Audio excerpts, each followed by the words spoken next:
How old are you both? I'm 25. He's 27. I'm 26. He's 26. What a what's wrong with you? I don't know. I tried. So before I pull this first one up, I will say so the very first comic that Scott and I ever made, we made when we were, I think he was 16, I was 17. And No, I was 15. You were 16. really? Okay. I think. No, because I was going into my senior year of high school. I know that for a fact because we plotted a lot of this comic while playing Destiny. That's how Destiny won the year it We're came out. talking about Infinity, right? Yes. Yeah. I was going into my senior year of high school. So I was 17. Yeah, Scott, you were 16. Shroom would know this because he looked at, remember he was digging earlier to try and help find. Oh. So what I was going to say about this comic is lost to time as far as we know, except for one page from it. This comic was entirely hand-drawn by Scott in his sketchbook, and then he inked it. So I'll pull it up, and then we can talk a little more about it. This is a random page from Infinity. The first comic we ever did. Why is it so small? Yeah, I'm zooming in. Yeah, that's the main character at the bottom, and he's just Roy Mustang from Full Metal Alchemist. I think this is page 3, if I remember correctly. Yes. Maybe page 2? I think it was 15 pages, roughly. Yeah, we were young. We were really into Naruto and just starting to get into Bleach. And so this entire comic is essentially a Naruto ripoff with some light Bleach elements. I honestly barely remember what it was about. Except that we were really cringy and we had a lot of jokes of the time. Like we made fun of Twilight, which is kind of weird because it wasn't even in at that point in time. Twilight Dark is what we called it. And we made fun of A Fault in Our Stars. We called it A Fault in Our Cars. I want to point out though about this page. Look in the background. That's detail, man. Look at that little poster that's half falling down. That is some care, some dedication, and detail that I put in. Yeah, so this is unfortunately, you know what the fucked up part about this comic is? We have so much writing for it. I have hundreds and hundreds of documents of writing that we did for this. But this is the only bit of artwork we have from it. Yeah.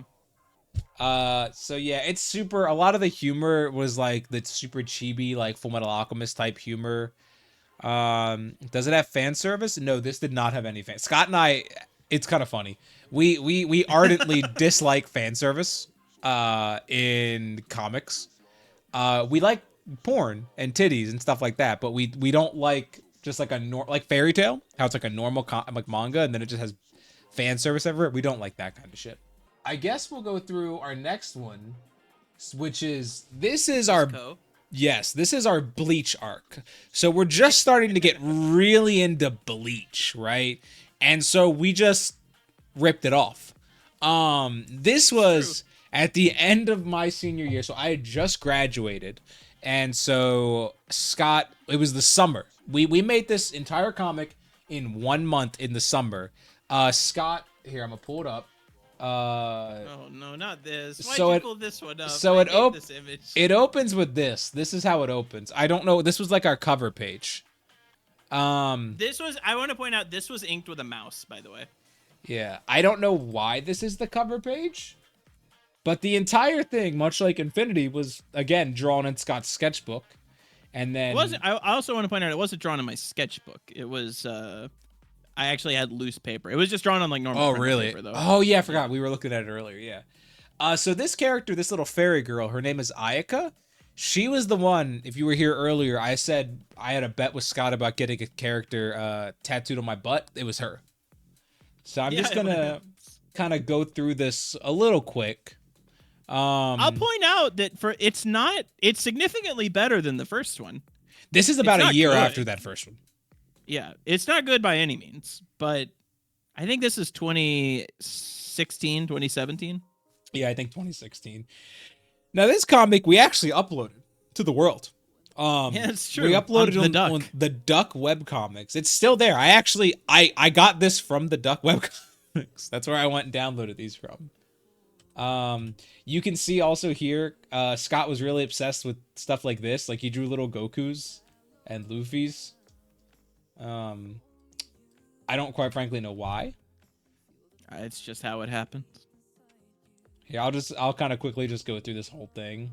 This is just Armstrong from Full Metal Alchemist. I don't. It is, yes, with some like chin hair. Yeah, I don't know why. I was really just into like. It's Also, really bad looking at this little dude, he appears throughout this whole thing, and I have no idea why. He's like just consistently throughout it. I don't remember why. I don't know. This image, this single page, I remember started a whole fight between me and Scott because he sent it to me with no characters in the background, and I said, "Looks good, but you should add characters to the background." And he was really upset that I thought his pencils were his finished art. I remember that. Holy shit, this is dramatic. It really is just Bleach, man. Yo, it's the Assassin's Creed guy. That's all. Also, hold on, wait. Go back to the page with the characters in the background. That What's this one?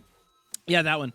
Originally in the script, Bryce had written that to be like pulled by horses. Yeah, and yeah. I was like, no, I'm not drawing horses. So so he drew whatever this is. Yeah, I drew some guys in the front cranking a wheel, which is cooler. Yeah, I was tuned out for a second. These laid out for print or webcomic. At the time, we submitted this around. We wanted this to get published, baby. Yeah, we were like, hell yeah. Again, like 17, but yeah, we were this was the first ever comic we submitted to anyone.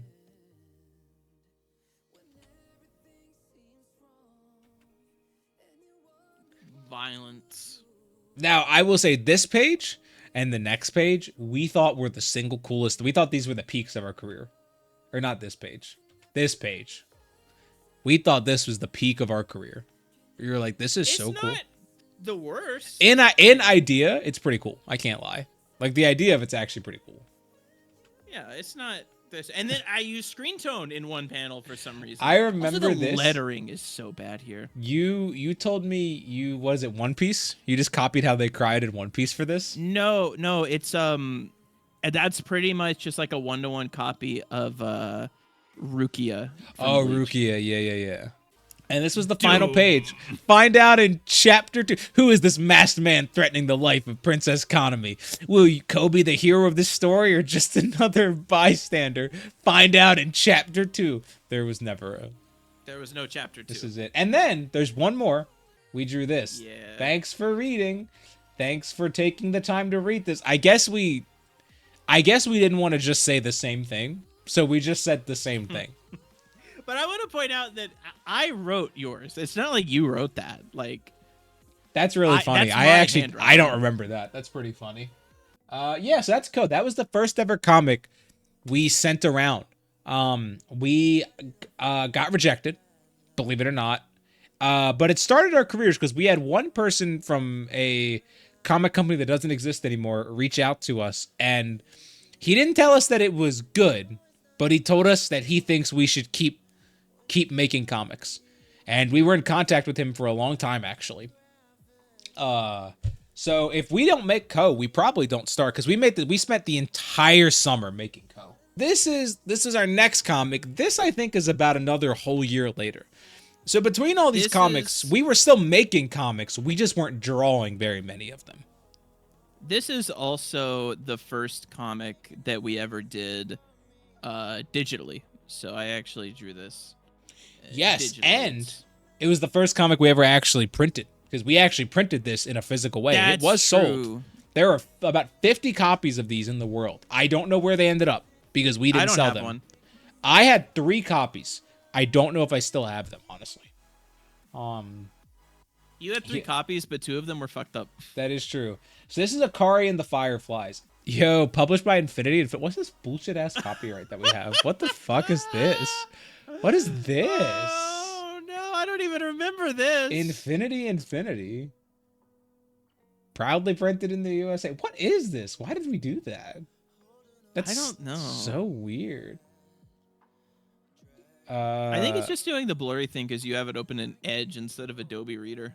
Yeah, I don't even know if I have Adobe Reader. But we're here. The stew's almost finished. Go get Shuhei. But I guess this is when we were still in our really wanting things to be Japanese arc. You know what this reminds me of? We were really into Mark Crilly. Yeah. And this feels a lot like, what is it? Miki False? Yeah. A lot of the style and stuff like that.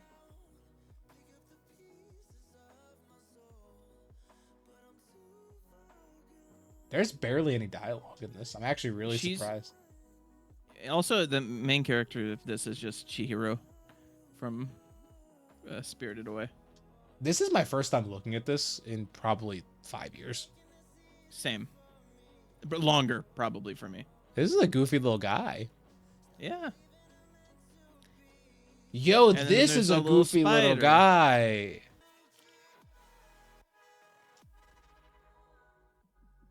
How long is this? Is this like 20 pages? Yeah, holy it's shit, like 24 pages. Okay, I'll start moving. I didn't. Yeah, you got to get through this. I didn't remember that it was that long. Yo, there's a whole gang of these dudes? It's a gang of goofy little guys. And then there's a firefly. Oh, yeah, and that's the whole thing is like the firefly lightens up the forest. It's really bad. That's like a flashback. What the fuck? And then she blows up the monsters. What is this? Yo, like she does a Kamehameha. What the fuck? I forgot about that. What? I don't remember that. She literally fucking blows him up. And then she finds her little brother. What? This is crazy. Oh, yeah, and then they stew? What is this? Okay, that's a throwback.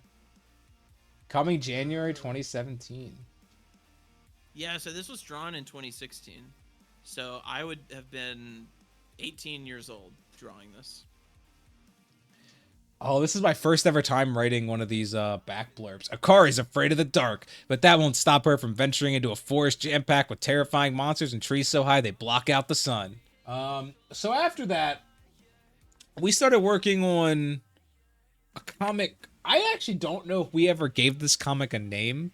I think we just called it Aurora because it was the main girl was named Aurora. And we made 2 comics with her. And I think our plan was essentially to do like short 5 to 10 page comics with this character that we essentially just continuously could pump out. This is Aki. Oh, is this Aki? Is this different? Oh, I named this Aurora. Yeah. What's the Aurora one then? Aurora is the black and white one with Paul Heyman. Or wait, is this the Paul Heyman one? No, well, whatever. The Aurora is the black and white one with the little ferret. Yeah, yeah. This came before that, though, didn't it? Yeah. Okay. Yeah, it did. Okay. Well, this is Aki. My bad. Yeah, this is just a Yoko ripoff. This is what this is this the first comic you ever colored? Of our comics, I mean? Of our comics, yeah. I did some other stuff with other... I don't know when this would be. Maybe 2018? I think 2017. Yeah, maybe 2017. Yeah, it had to be 2017 because I was having my ass surgery while we were working on this. I remember I wrote this comic just after having surgery. What a goofy Look at that little guy! Yo! I barely remember this. Dope. What is the end of it? She just gets eaten by birds? Okay, this one's long. This is another one that we actually put out into the world. So this is featuring that same character named Aki. But this is a entirely different story. I guess this is when we decided we were going to actually give her a book. It's called World's Worst Bounty Hunter. And I don't know why Scott drew in this style for it. It's completely different. It wasn't planned. He just did this style for it. I've never done it before or since. It's kind of similar to the Akari style.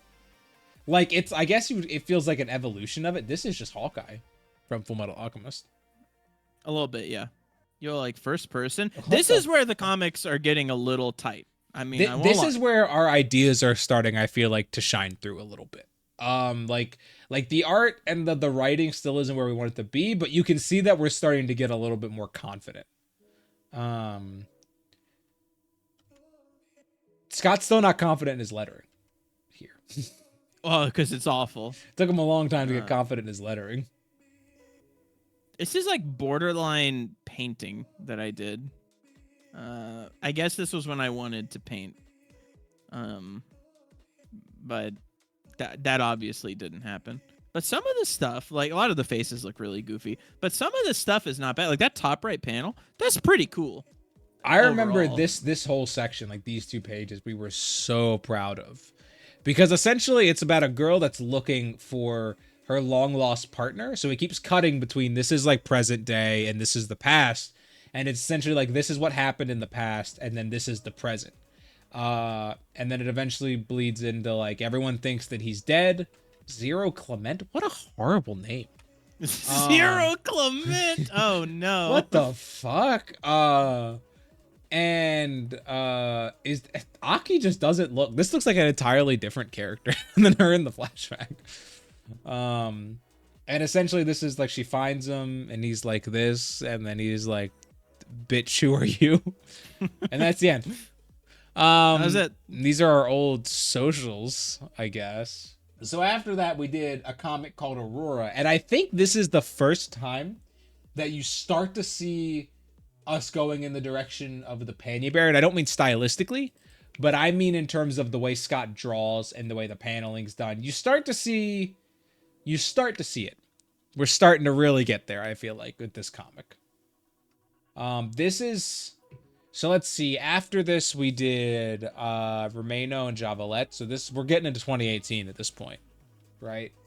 Yeah. We're just about to. I think we're still in 2017 with this comic. This is like late because 2017. yeah. So this is right near the end.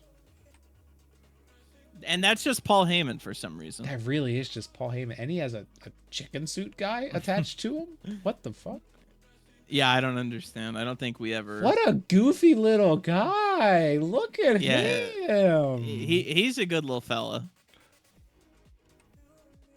Yo. And then they become friends. This is the era of my art where every character has this really exaggerated pointy chin. Like just flip through these pages again. Like her chin's super. Well, actually, it's kind of rough here. Her chin's hidden a lot of the time here because of her That's shirt. True. Like I don't know why. Hey, I did Paul that, Heyman but... doesn't have a pointy chin. You know what? That's true though. That's true. This is a really good example right here when she's getting kicked. Although that panel's dope. No, I'm just saying of the pointy chin. Him kicking her. That's a dope panel. For some reason, the sound effect for that, the snatch, is just my normal handwriting, very small, in pure black. I don't know why. And then, so actually what's interesting, the very last comic we have to show is Romano and Javalette, which I just remembered, that came after Artemis. Because we did Artemis, and then we did Perishable Kingdoms, and then remember, we did Romano and Javalette as part of an anthology. I mean, we should still show it because we have it. Yeah, we should still show it because we've so already. This is 2018. This is the comic this is the last comic we have to show. This is the comic that we talked about being about the fruits and vegetables. It and was this an anthology. Yes. That was all about Shakespeare. That was the idea. And so this is Romeo and Juliet, but with romaine lettuce and a Javalette plum or something. I don't remember what the or Java something. Yeah, so it's supposed to be like a huge climactic scene from Romeo and Juliet. They're being like cooked or something. I barely remember this, to be honest. I do remember the French friar, like the friar from Romeo and Juliet is a French fry, and he gets ripped in half just so she can yell friar.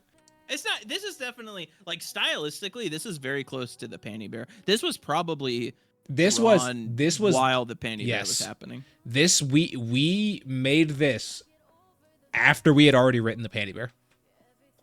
So this is much later. Yeah, but this is. Yeah, I forgot. It ends with the "I must kill myself" Romano.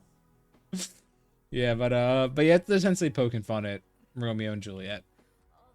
I guess I should grab and show my physical copy of Artemis, right? Since we talked about it a little bit. Yeah, we'll actually have a video where we go through that. Here, let But me get that's a my different thing. full I camera will say set up. that potato character, having his crown be like the shit that grows on potatoes, like the roots. That's a good idea. That's a banger idea. So, the first comic that we ever put out, like you said, we'll do a whole video on this. Is this book right here, The Great Witch Artemis. My copy is a little dusty. Don't mind that. It's published with a comic company we don't really work with anymore. 78 pages. Yes. You cannot buy this anywhere before anyone asks. But you can see that this is still in the art style, sort of like we're getting away from the Akari, but it's still kind of similar to Akari. Like it's still that sort of cartoonish. It's not like Scott's normal style. What is it? Grayscale, right? That's what you drew this book in. Yeah, it's just all gray. But anyways, yeah, that's our old stuff. And then we start getting into, like you said, Artemis is the first comic that we ever released. And then after that, it was the Panty Bear, which was the webcomic, and so on and so forth. And then after that, much later, was Kindred Heavens.